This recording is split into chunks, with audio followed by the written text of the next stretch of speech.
Hello, it's Chris from My Stamp Lady, and I'm here to share with you an exciting promotion for the months of November and December from Stampin' Up. So it's a pre-release of the Quite Curvy Bundle. So this will be in our next mini catalog, and this is the bundle here, the Quite Curvy, with this stamp set and then coordinating dies. Now, a special for November and December are the exclusive release of Curvy Christmas, which also coordinates with that die set, and the classic Christmas paper. I love this paper. Gorgeous green, spruce green, and cherry cobbler, and then it also has some Sahara sand in it. So I'm going to be featuring these products today.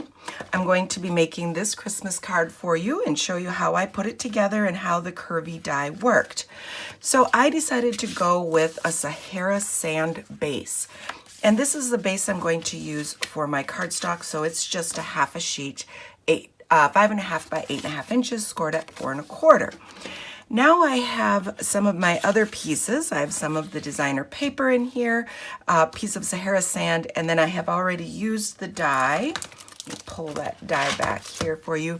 I've used this die to cut out 2 of the shaded spruce leaves. Now this just goes through your die cutting machine, and in my case, the Stampin' Cut and Emboss, just like you would normally cut a thin die. So now here's where it's a little bit different. I'm going to leave this at 4 by 5 1/4 inches. Now I have made some little marks. This is the die I'm going to be using to get this curvy edge. I kept this. I already cut this once, so you can see that my die was right like that. I cut that out, and now I'm going to use my die plate number 3. And we're going to line this up. So let me set that down. And then I have made 3/4 of an inch. I have made some marks there.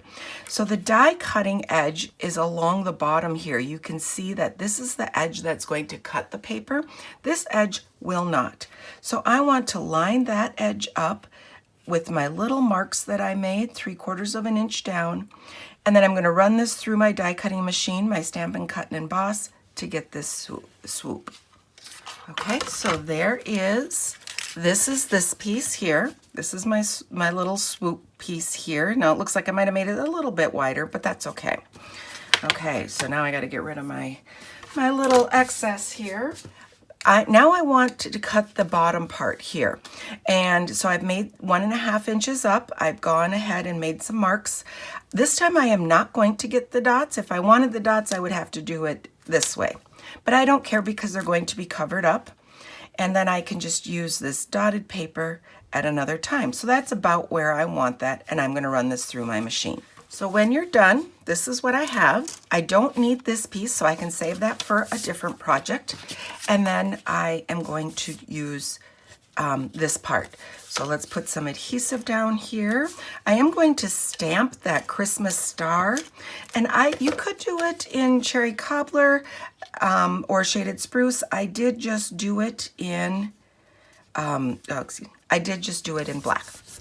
This piece is going to be a little too wide, but after I put it down, I will cut it. I'll trim it. So let's just cover up there. Let's get my little swoop there. And now I can just trim that down to line that up. Okay, so now I'm going to use the Stamparatus. I'm going to put this just right in there. And this is where I want my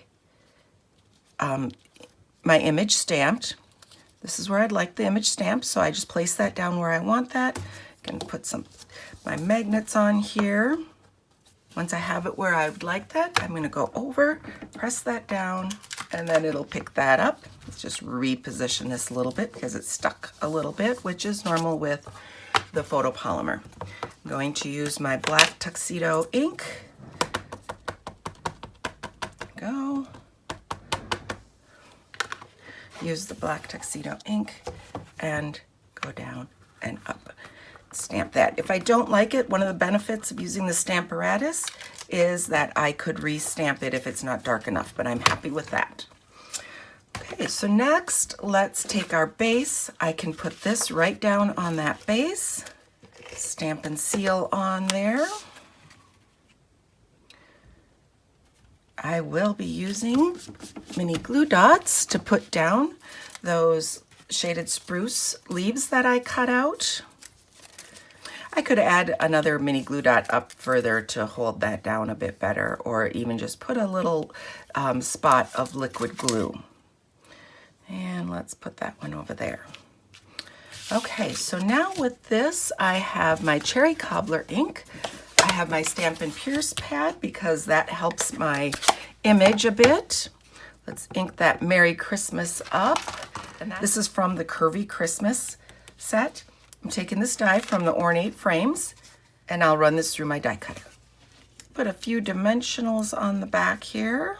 Now I'm going to skip ahead a little bit and just show you my finished card, how I embellished it with a few of the holiday rhinestones. The holiday rhinestones have the shaded spruce color, and they also have the cherry cobbler color. So I'm going to show you how I did go ahead and do that. And so that pops that up a little bit. And then after you add, took a little piece of linen thread and tied it in a bow, stuck that down, and added 3 of the holiday rhinestones. Curvy Christmas, a simple card. I like this stamp set. One of my reminders I'd like to give is that the Curvy Christmas stamp set and the paper are exclusive to this special. This is available now as a preview from the next mini catalog. This special is good for November and December of 2020, and you can see more about this on my blog, mystamplady.com. So if you have any questions, don't hesitate to ask, and be sure to subscribe. Thanks for watching.